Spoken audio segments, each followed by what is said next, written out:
The Post Newspaper Podcast, your community news.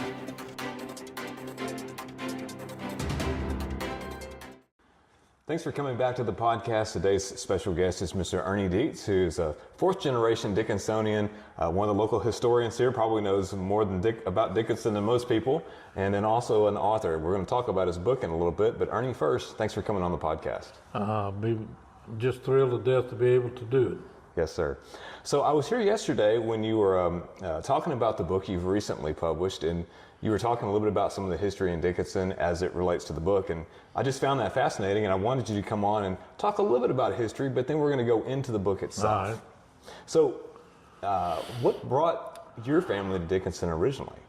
Well, my great-grandfather settled here in 1870 and built a big home on the bayou. They ranched, they farmed.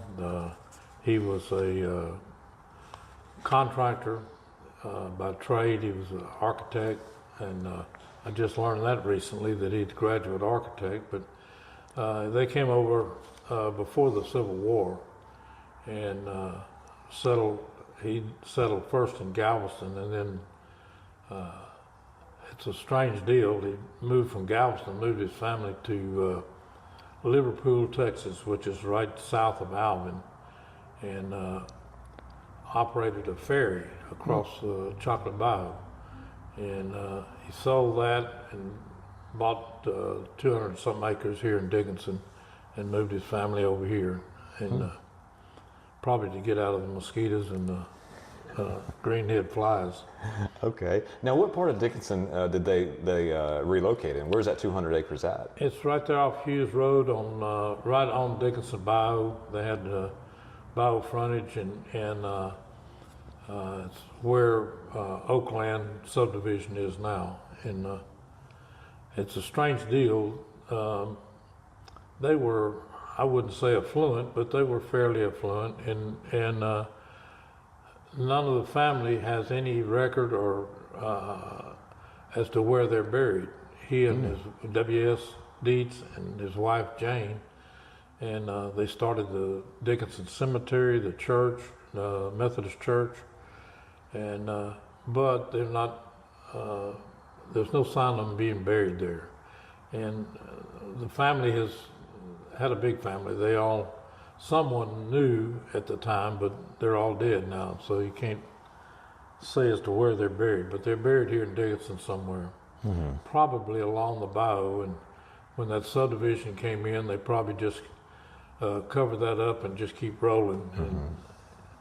But anyway, that's one of the mysteries. There's a million Deatses buried in the Dickinson Cemetery. Okay.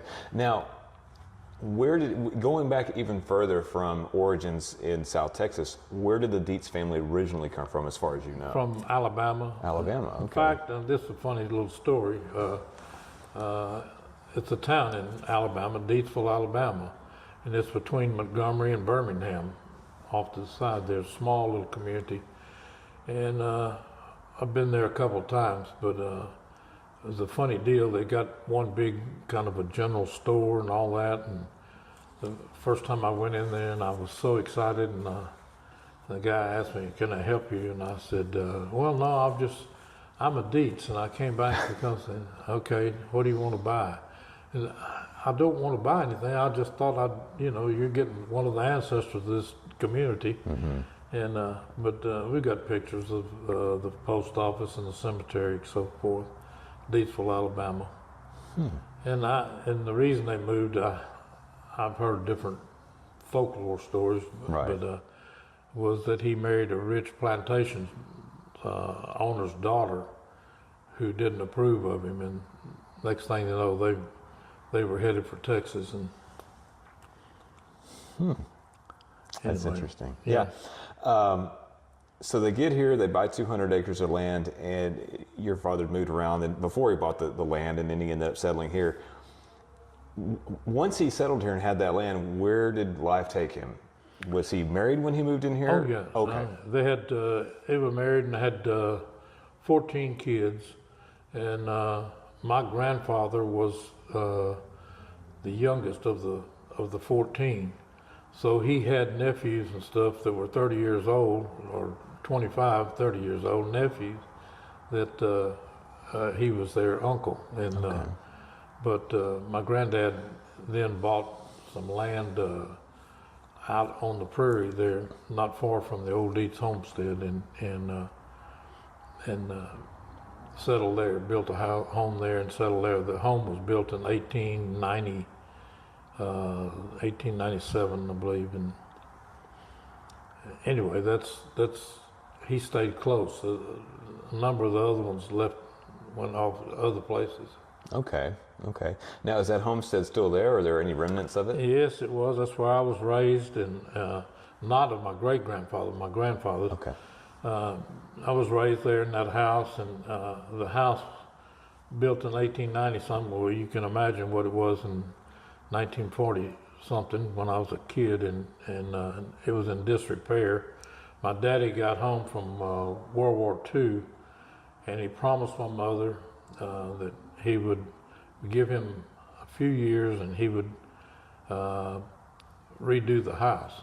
And it needed it. I mean, when the north wind blew, you could see through the walls. And anyway, they redid the home in 1951. And it's a funny deal. Everybody in Dickinson knew who Walter Hall was. He was the local banker, and he controlled so many things here. Very, very political. And they went in to borrow some money to redo the home. And thankfully, in 1936, they had hit an oil well on my grandfather's place, on his land.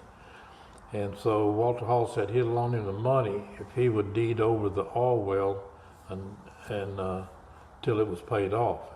And that's how they paid off the house, redoing the house. Was the oil check went straight to Walter Hall for 10 years or whatever it took to pay that loan off from redoing the house. Okay, that's interesting. So this area back then, you talked yesterday about it being like most of the trees that we see now wouldn't have been here. You could see. You said you could see, sky as far as you can see. I think it's something like that. What were your memories of when you were growing up in this area? What it looked like? Well, I mean, unless you grew up here, you would never imagine it.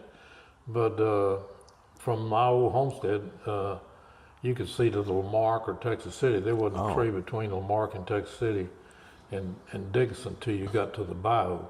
The bayou was had trees all along it, but there was not a tree on that prairie. And now it's a solid jungle if you don't mow it every year. Right.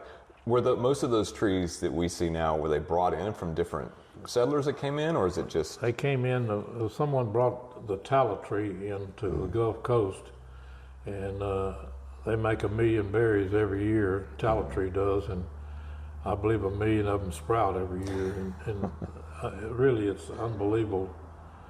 I can remember when the first ones sprouted, were down at our cattle pens, and of course that was prime place for them to grow because of the cow manure and the moisture in this area. And my old man, my daddy, we built some wooden barriers so that the cattle wouldn't mess up those trees. And I can remember when we was out there burying, he said, I hope I live long enough to eat a watermelon underneath the shade of one of these trees, because there was no shade anywhere. Okay. And sure enough, in about 3 years, the things were that big around, and there was plenty of shade. And of course, there was 7 million other sprouted in the meantime. But tallow trees, they were like a weed. They took over this whole area. So, I guess sort of the way of life back then, I mean, there was a lot of ranching, and is it kind of like League City where there's a lot of cattle ranching and stuff like that? What was the predominant industry back then? Well, until 1900, it was strictly ranching. And, okay. I mean, small truck farm stuff, but this was ranch country. And in 1900, the Italian consulate down in Galveston he had some kind of deal with General Nichols' son, and they opened up a real estate office or land deal all north of the bayou, on the north side of the bayou.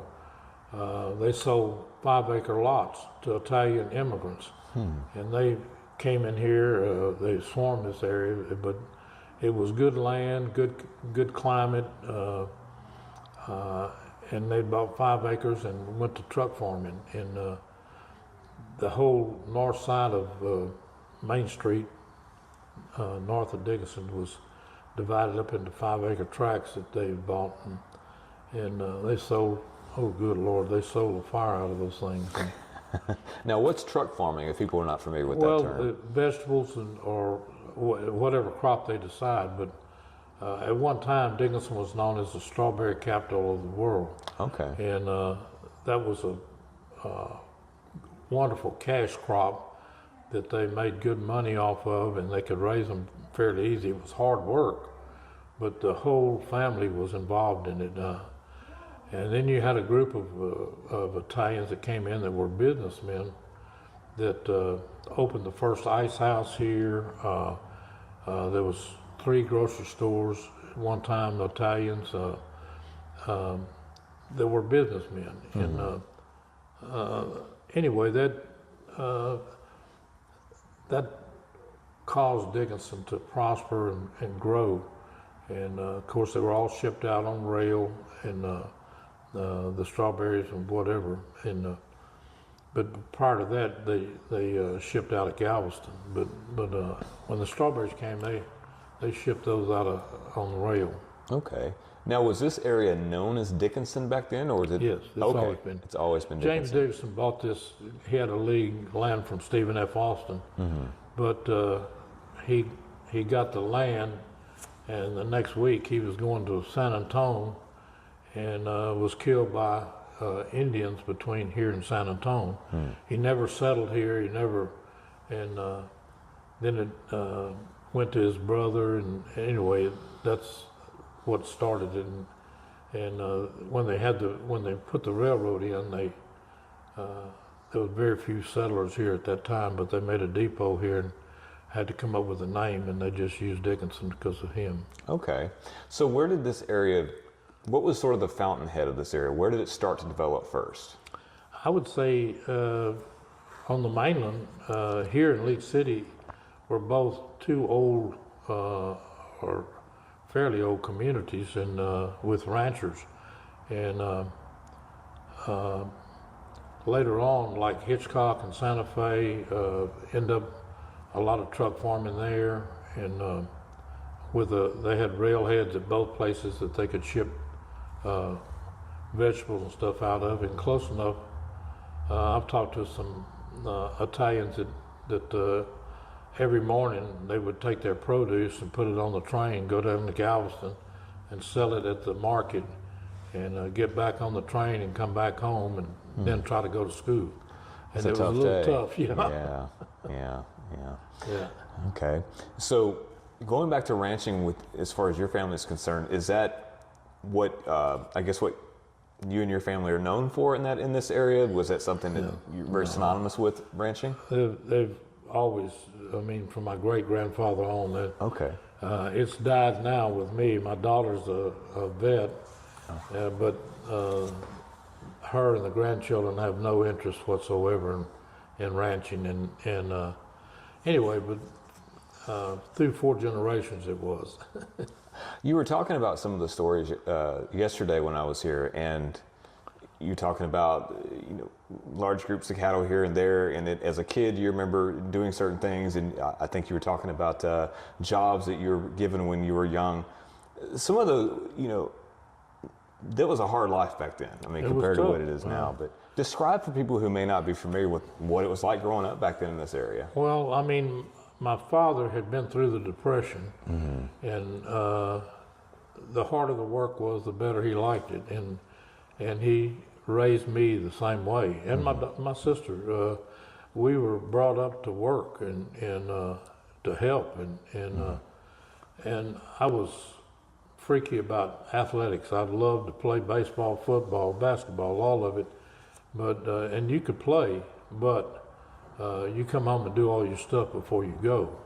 There's many a night I'd come home and do all that, milk the cow, feed the horses and the hogs, and etc.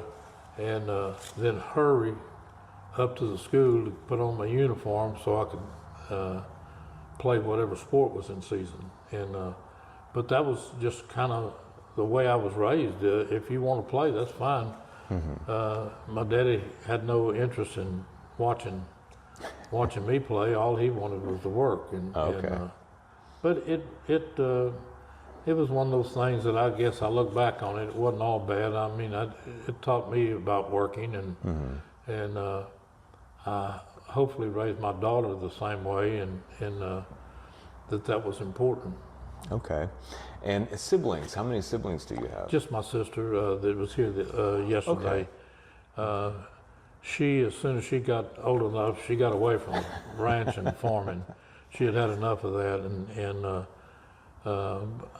I had sworn I was too. I taught school and coached for 4 years, and decided to come back. And the first thing I did was take my little bit of teacher retirement I had accumulated in 4 years and bought some more cattle, and Okay. got right back in the middle of it. You talked yesterday about you were involved with the last cattle drive, and I guess is in this area, or was it in the whole state? No, right here. Oh, in this area. Yeah. Talk about that. Well, in the wintertime, they move all the cattle down in saltgrass below Hitchcock, from Hitchcock to the bay, and that's where they stayed in the winter because the saltgrass stayed green during the middle of the winter, and every spring you can't even imagine how bad the mosquitoes and greenhead flies were. I can remember many times just going down there and your horse's neck would be just covered with mosquitoes, and you do your hand like that and there's blood all over your hands. But they'd move them out of there, and it was a 2-day drive. You'd get up, be down there at 4 o'clock in the morning, had a cook with breakfast that he was fixing, and cooked in Dutch ovens. It was like the olden days, and you'd go down below and you gather all the cattle that you're going to bring up here on the mainland, get them out of those mosquitoes, and then they held what you were going to take overnight. If there were dry cows and weren't going to have babies, they had to tough it out.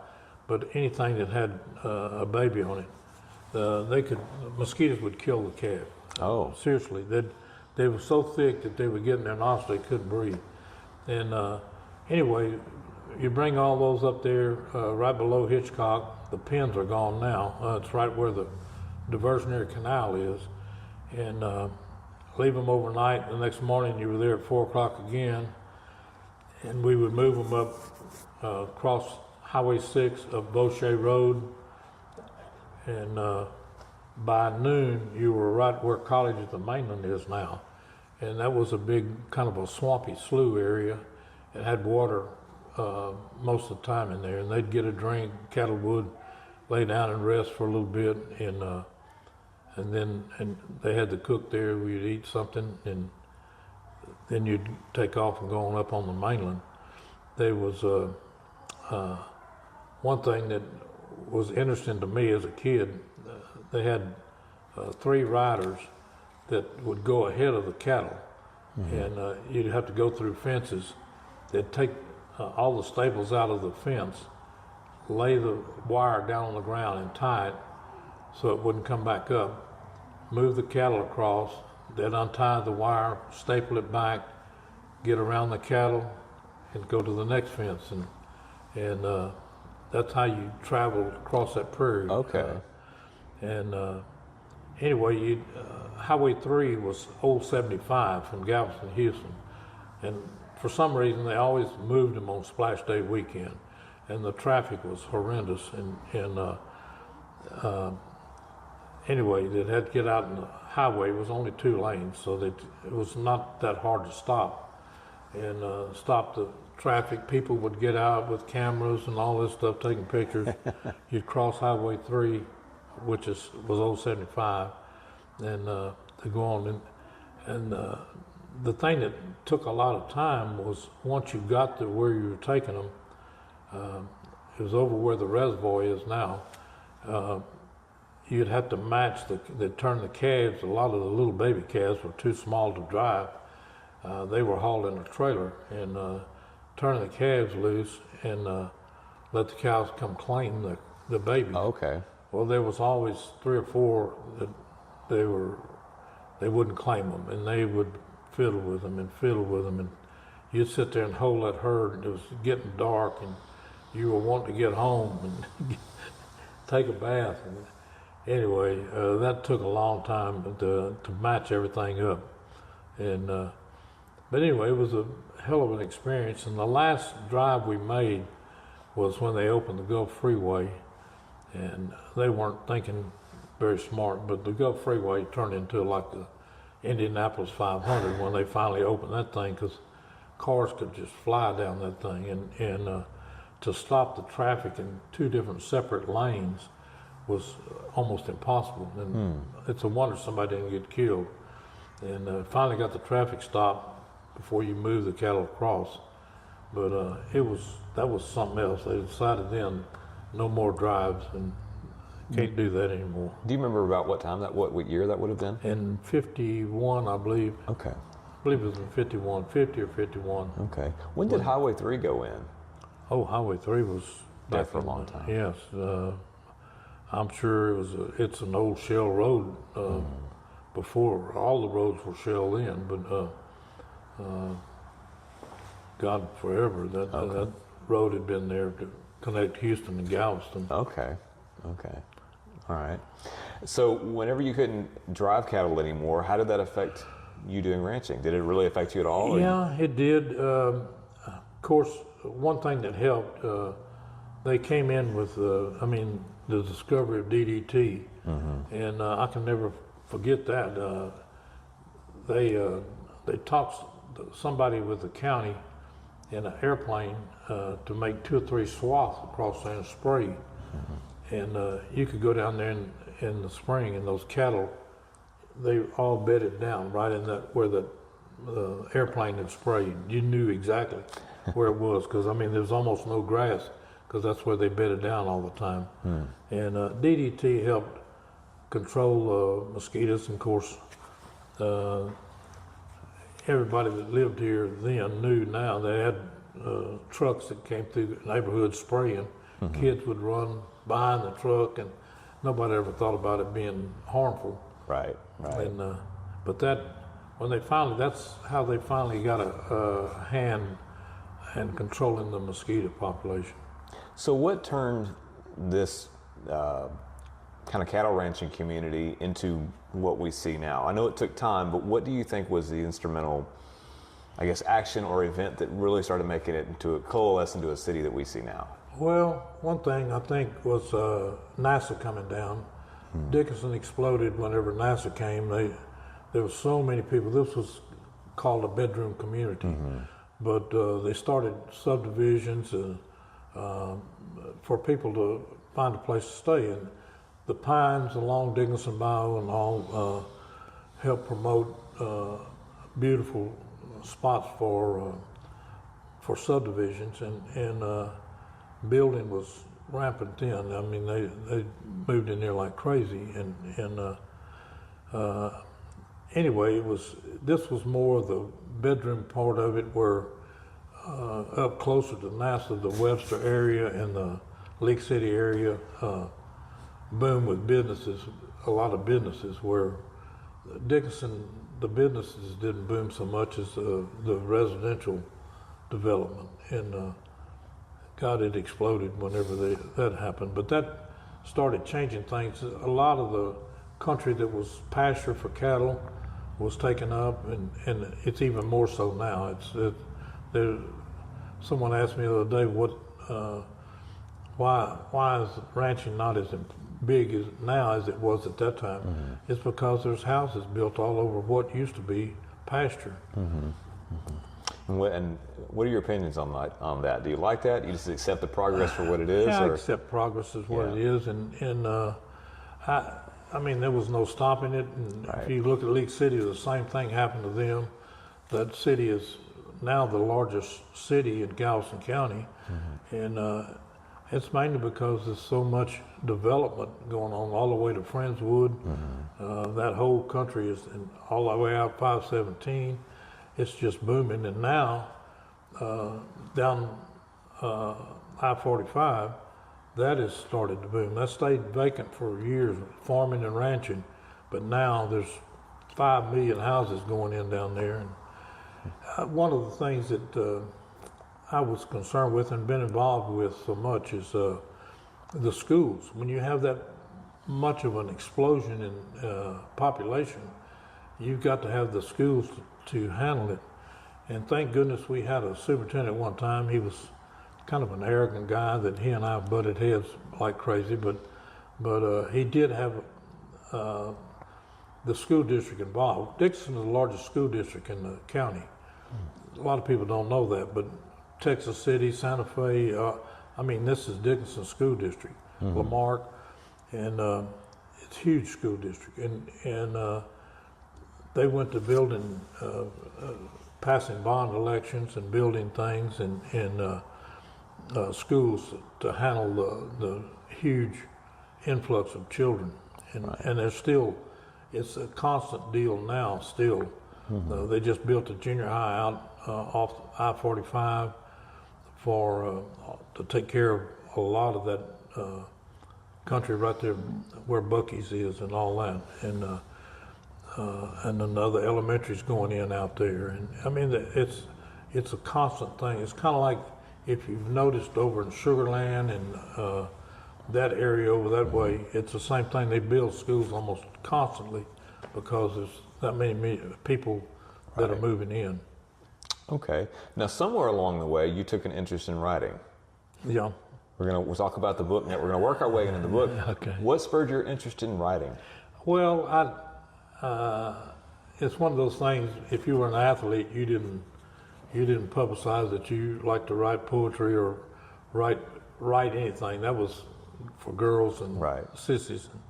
And anyway, the very first book that I came out with, I got to thinking about it one day, and I said, I'm probably the only person left in Dickinson, Texas, that know where to get the pictures. But I put together a book. It was kind of like the history of Dickinson, but from 1860 to 1960. And I had pictures in each chapter for schools, churches, ranching, all business, all the different things, truck farming. There's a thing on it with pictures. And it took a long time to gather up the pictures. I didn't want pictures of Mom and Daddy standing in front of the altar. I wanted pictures showing what the community looked like at that time. And it's hugely successful. They still sell a lot of those books. And but that was my first deal. And then I wrote a couple of little ones. One, I was president of the Historical Society at that time, and we had the depot, and we needed children's books. We got children coming here.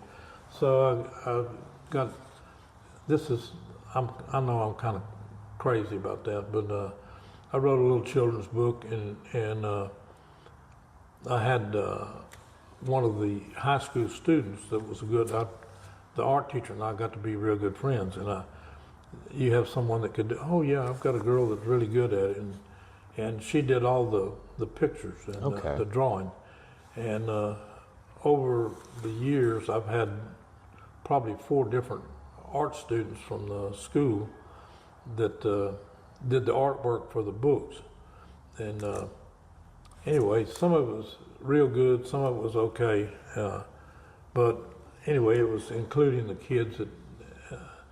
And then Ruth Laird, who's now deceased, but she was a former school teacher here, good woman, was on the Historical Society. She came to me one day and said, we need to put some statues up. she said, I'm one of the ones that come up with ideas. You're the one that can make it happen. So I got involved in that and ended up making 3 different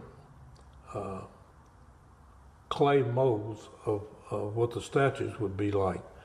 And they're right there at the City Hall and Library right now. There's 3.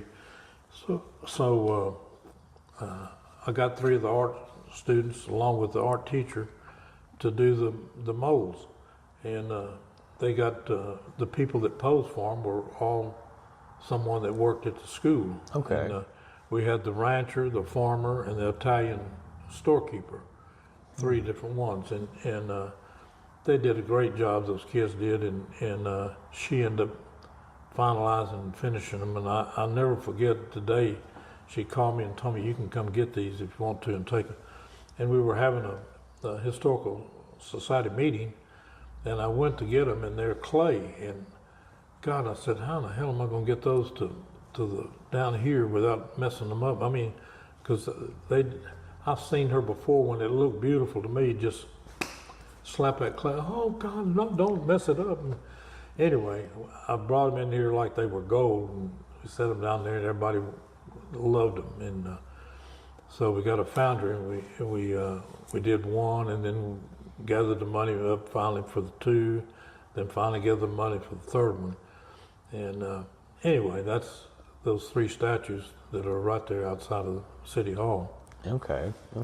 So book 1 comes. Talk about your first book and compare it to the most recent book that you've written. Well, the first that book evolution. was strictly history. Okay. And the history of Dickinson. Right. And from then on, I knew enough Dickinson lore from families, from other old timers here, of different things that happened in Dickinson that, in fact, I talked to a fairly noted author and wanted him to write, this was probably the first really good book that that I would consider really good, was The Legend of Marcus Benson.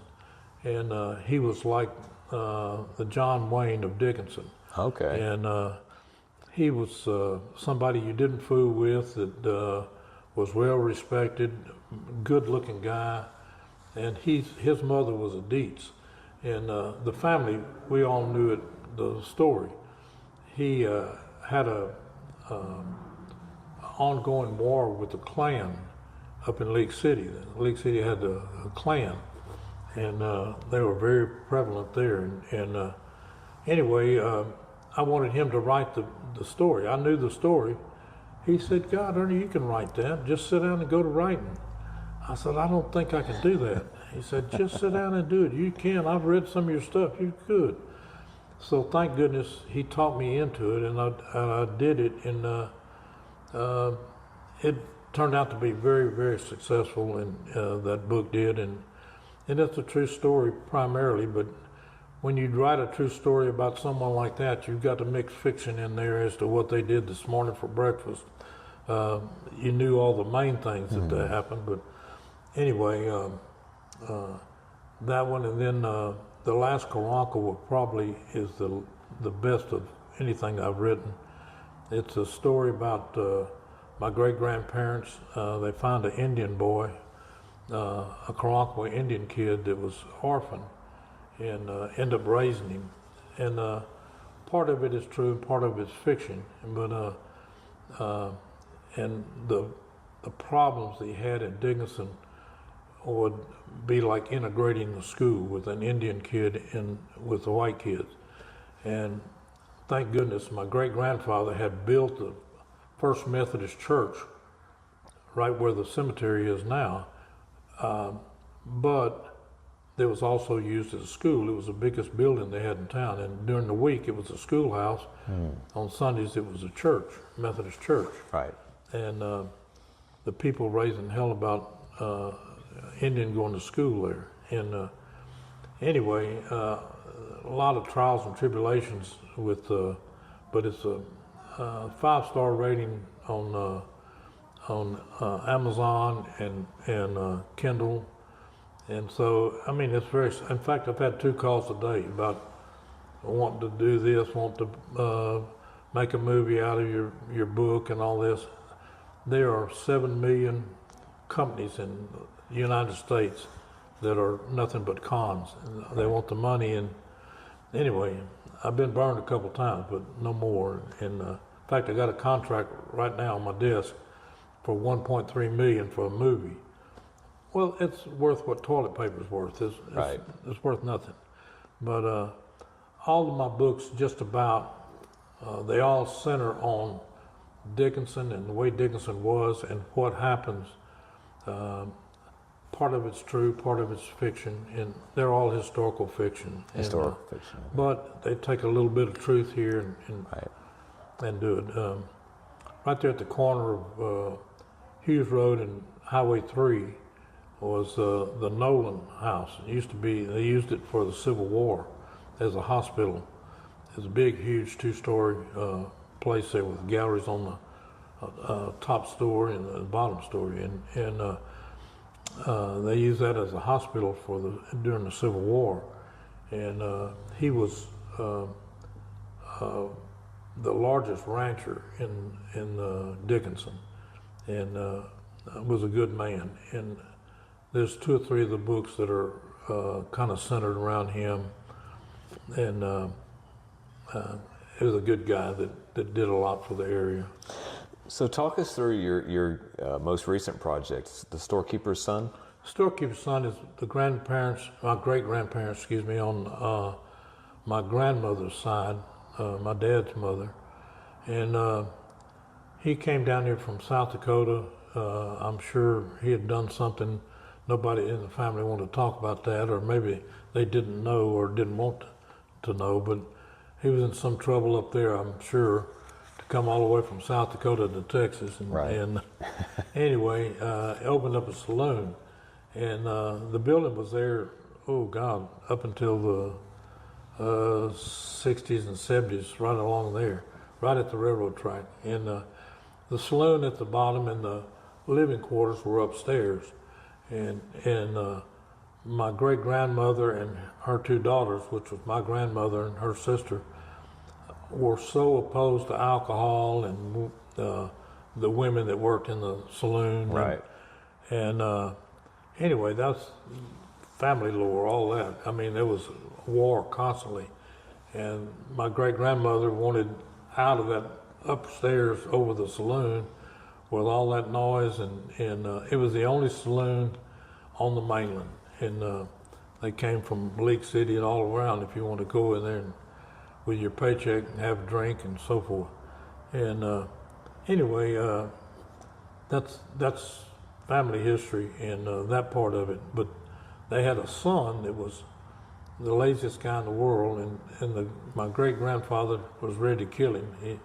He wouldn't work, he wouldn't do anything. He tried everything in the world to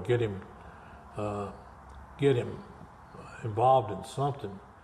And all he wanted to do was lay around and sleep. And he ends up running away from home. And that's what this whole book is about, the trials and tribulations he went through when he ran away from home. And he got in so much different terrible wrecks that by the time my great-grandfather found him and brought him back, well, he was ready to do right. And I promise you I'll never give you any more problems. And I knew him well. He ended up settling in League City and had a little, what they now call a convenience store, which no one in the world had one then. But right in downtown League City, he rode his horse to work every day, staked him out, sat there and sold a few soda waters and some cigarettes and beer and candy. And anyway, but I would say he ended up being fairly successful. My grandfather used to give my grandmother hell about her brother. He would, if they went somewhere to eat or do anything that cost money, he was not paying. He wouldn't reach for his billfold. Anyway, but he was married to my aunt. He was married to Lucy Anderson, and said one day someone asked her, "Are you a Christian, Lucy?" She said, "Indeed, I'm not. I'm a Methodist." And she was very strong Methodist and a good woman. But anyway, that was part of the family that we used to visit a lot. Okay. Ernie, talk about the evolution of your career as a writer. You've written around a dozen books, 12, 13 books? 14. 14 books. So over a dozen books now. And like anything else, you're going to learn what to do, not to do. Talk about the evolution over your writing career as a writer. How's it changed? I think I've gotten a little better at writing. I will tell you this, and it shocks me sometimes. I'll go back and read one of my early books, and it's so well written that I'm like, dang, I can't believe I wrote that. I mean, that's above and beyond what I thought I could do, and it takes a while to put it together and write it. And as my sister called me one day, and she said, "What are you doing?" I said, "I'm sitting here thinking." She said, "What about?" And I said, "I'm trying to decide whether I'm going to let a 16-year-old boy have sex or not." "Oh my God, I can't believe you said." I said, "Well, I mean, I got to think like a 16-year-old would back in 1800 something, whether he would want to or not." I said, "Yeah, he wants to, but I'm trying to decide whether I'm going to let him." Anyway, you need to put yourself in those situations, and that's easy to do when you're writing about the cattle industry or whatever. You can put yourself in those situations real easy. Mm-hmm. This latest book, my great grandfather had sent him out one day with one of the Bensons. He was working cattle, and maybe he'll take hold and do that. And I put myself in that situation whenever I was that age. What did I think about working cattle? And it was hard, it was tough, and you mess up and they were going to ride you and make fun of you, and he lasted one day and took off. Right. That's when he ran away from home. Talk about the infamous writer's block that so many writers talk about. Have you had writer's block? Yes. 5 years ago I had open heart surgery, and before that I was turning out a book about one a year. And after I had that surgery, I don't know what in the world it did to me, but I started probably 5 different books that were terrible and I just discard them. And it was a form of writer's block. My creative thinking went out the drain, I think, for a while, and thankfully it came back for this one. I'm pretty proud of this. This is a pretty good book, and a lot of truth to it. And anyway, that's the writer's block that I faced, and it slowly but surely came back. How do you keep the ideals fresh? 14 books, there's a lot in those books, and you focus primarily on historical events. Obviously, you tie some fiction in there as well, but how do you keep from running out of ideas? Well, all of them have to do with things that I've heard or stories I've heard growing up, and so I take that and just work it. And this deal with the Storekeeper's son, that was one of them that I had in the back of my mind. Wasn't sure exactly how it was going to come out, but take King of Dickinson was about an individual here that was notorious for womanizing, and all of them have to do with different things that I've known growing up, and stories I've known growing up. And I, as head of the Dickinson Cemetery for so long, going through the tombstones and stuff, I'd see one and, oh God, I remember about him doing so and so, and it'll give you a germ to let grow and expand on. Okay. So how long has the current book been out? How long has it been published?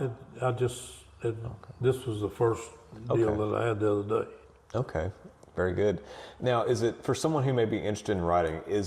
Talk about the process, not just of writing the book, but having the book published. I think most people get the idea that you put ideas to paper and you have an editor and all that, but once you have a manuscript down, what comes next? How do you get your book on the shelf? Well, the first 4 books that I did were through a publisher in Missouri, and he published historical type books or fiction and so forth, historical fiction, and he retired. He and I became real good friends in a little bitty town in Missouri, and closed it down and went to Arizona. He wanted to paint. So all of a sudden I had no publisher, and a real good friend of mine that was an author, he said, don't worry with that. He said, just self-publish them, and you can market them and do whatever you want to, then nobody's going to have any constraints on you. So the last 10 books that I've done were self-published, and that's why these people call you. They take a self-published author that have real good ratings on Amazon or Kindle, and when the good ratings, they know that book is pretty good. None of them's ever read any one of the books, but they see those reviews and what people have said about them, and that spurs interest in them, put it that way. But self-published books, there's a plus and a minus to it. If you could ever get hooked up with a big-time publisher, it'd be great. And if you can't get hooked up with them, and just be happy with what you've done, and all of them have been very successful locally, and that's what I tell them. That's fine. I'm not looking to be another big-time noted author. I'm happy with what's happened. People here enjoy them, and that's good enough. Okay. And I know yesterday when you were talking about the book, you said that the proceeds go to the Dickinson Education Foundation? Yeah. Yes, back, my sister and I both we had a hard time going to college. She didn't last. That was too big a struggle for her, but I had 14 jobs, and I'd work all summer and wouldn't spend a nickel, and to put myself through school. And I know how hard it is. I was not a great student in high school, and so I was scared that my mother and father hadn't gone to college. I was scared to death that I couldn't pass. Mm-hmm. And anyway, so I just honestly believe that if kids have a chance to start and get a semester or a year behind them, and they realize, dang, I can do this, that it makes all the difference in the world. So the superintendent time, we did hand out 20 or 15 scholarships at the end of the year. I wanted to put in the Education Foundation so that we could build that and offer scholarships to more kids. Mm-hmm. And thank God it has taken off and flown. But he and I went round and round about that. In fact, if you saw him today right now, he'll tell you that's the reason that we have the Education Foundation, because Ernie Deats made my life miserable. I hounded on him. And we got it cranking, got it started, got a bunch of prominent people on the board that got it rolling. And but it has been very, very successful and sent a world of kids to school that would never have had an opportunity otherwise. I get right now for the Deats Family Scholarship, I'll get 250 applicants. And I go through every one of them, and I'm like this way, this way, this way. And I finally narrow it down to kids that really need help. And there'll be 30 or 40 kids that really, really need the help to go to school, and that can do something if they go to school. They might not have the best grades in high school, which I didn't either, but they might have had 2 jobs helping mom and daddy out to pay the light bill. So I take that in consideration. And my wife and I have gone overboard with giving kids a chance to go to school. Okay. And they can put that on my tombstone and be fine. Okay. So not only if people buy a Storekeeper's Son, they learn something about history, they're entertained with the fictional aspect of it, but they're also helping future generation of students. Right. They're not helping me, I mean, other than my ego, but as far as money in my pocket, no. The money profits from all these books goes to sending kids to school. And, you know, I'm not saying this to brag, but I was utterly floored. I went to school at Sam Houston State and no money really, and the good Lord helped me get through that first year. I had run out of money, and it was the first part of May, and I had no money, period, zero. And my mother and daddy gave me nothing, and I knew better than I asked for it because they didn't have it. And anyway, I walked out of the dorm that day. I hadn't eaten in about 2 days, and the good Lord, like the Jews in their Exodus, manna from heaven was raining from the sky, and the student union building was across the street from the dorm, and had the big cafeteria in it, and they bought these little books with stamps in there. This is worth $1. This is worth 50 cents. This is a quarter. And they'd take those whenever you ate. Well, the incinerator that was burning these stamps had a hole in it, and that hot air was blowing these tickets out of there, and they were raining right on top of me. And I'm like, oh my God. And I'm down there on the ground shuffling, and 500 other kids then saw what was happening. So I had a chance to eat for the next 2 weeks. I almost made it to the end of the year. but just different little things like that helped me get through it. But anyway, what I was starting off to tell you, just recently, I was chosen as the distinguished alumni, mainly for the service and putting kids through school and so forth. And there's a lot of different things they listed, but that's probably the primary one.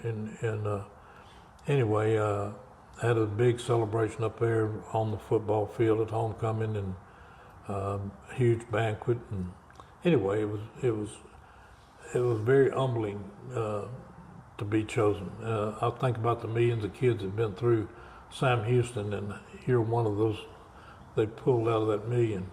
Mm-hmm. And anyway, it was a hell of an experience. Okay. So if people are interested, where can they learn more about you and also pick up a copy of your book? Well, here at the museum, they have them here. One of them, always before, I could do it right now, but the Bryan Museum had my books down there, some of them, and the the Galveston bookstore on 23rd or whatever it is. They'd have book signings and carried my books, but as a guy told me one time, this is one of those things you learn. Said I was wondering where I was going to put the books for sale, and he said, "Do you have a good hardware store and family-owned, home-owned?" I said, "Yeah, we do. Keyworth Hardware is one of the. It's good people, a good friend of mine." He said, "Work a deal with him. Take some books down there. You'll sell more books through that hardware store than you'll ever sell at a bookstore." I said, "Are you serious?" I thought he was crazy. They have been the #1 seller of my books. In fact, I took some of these down there, and they sold out in about 2 days and called me, "Bring me some more." And anyway, it's a real good outlet for selling your books. They're hometown people, and they see that laying right there on the counter, and that was an awakening right there for me. So to conclude the interview, Ernie, if you had any points or things that you'd like to have, maybe an aspiring writer, maybe someone who's trying to write their first book, or someone who's written a couple, they're not really satisfied with kind of how it's gone, but maybe they're considering writing another one, what would be some of the words of advice you'd have for them? The main word of advice I would give them is don't try to write about something you don't know anything about, and write about something that you are very familiar with, that you know, that you can put yourself in that same situation, and but that would be what I would consider huge right there. Or if you're in love with the history of Dickinson, write about something that has to do with the history of Dickinson. If you're something about something else that you're really involved in and know something about, put that on paper. And that would be my number one thing that I would try to teach. If I taught English, by the way, when I was teaching, but that's what I would emphasize. Write about something you know about. Okay, very good. Well, Ernie Deats, I appreciate you coming on the podcast, and I wish you all the best success with your latest book. And I'm looking forward to hearing about books coming in the future. Well, I appreciate you having me. If you enjoyed this video, consider supporting our effort to share the news in print and on our extensive website, and now on our new YouTube channel. Contact publisher David Day at area code 409-943-4265 to support the Post newspaper today.